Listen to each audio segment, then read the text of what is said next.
สบายดีน้องได้สบายดีโอ้บ่สบายรายวันหรอบ่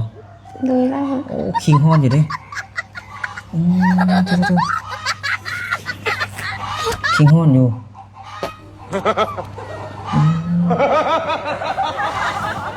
ใส่อกซี่อยู่เด้น้องเป็นยังเจ็บไหมเจ็บนี่ท่อน้ำบ่ดีบ่โอ้ไทยเบายากมันบ่เบิ่งดู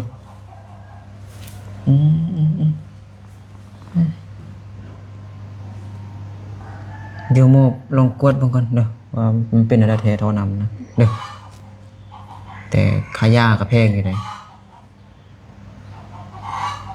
2 ล้านกีบทั่วแม่นอันนี้แค่กวดเบิ่งซื่อๆแต่ยังบ่รวมขายาเด้อรวมขายาอีกก็ประมาณ4 ล้าน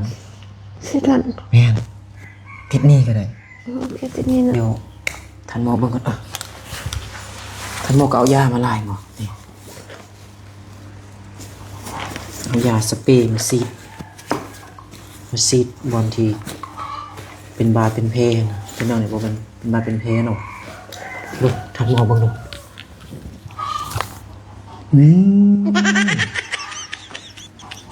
จักเป็นขยะขี้เนื้อขี้ตุ่มขี้ดิน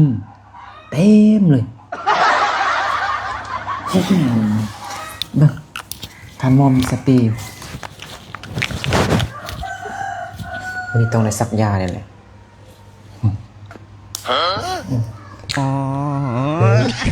ต้องยิ้มเลยต้องนอนเลยสบายดูก่อนซื่อๆทำมอนี่เมียนก่อนซักยาเด้อ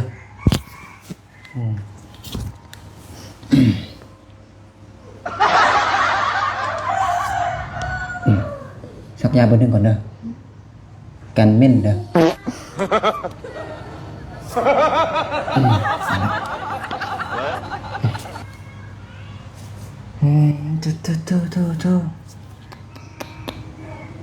มันมีหญ้าอีหยังปกคุมอยู่เบิ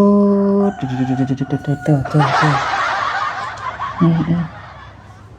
เดี๋ยวทำความสะอาดหน่อย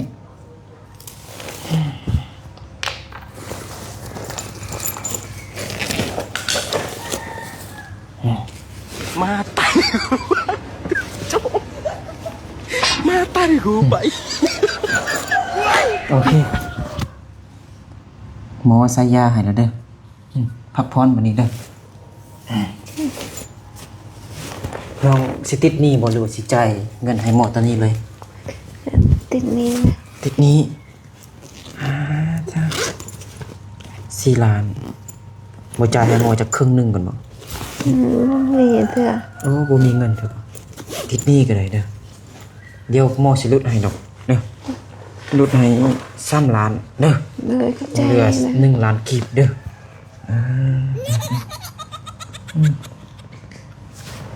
นี่เบิ่งขี้ฮ้อนอย่างนี้เดี๋ยวหมอกลับก่อนเด้อบอกพวกมาเบิ่งนะเด้อต้องอยู่คนเดียวตามลำพังหมอกลับก่อน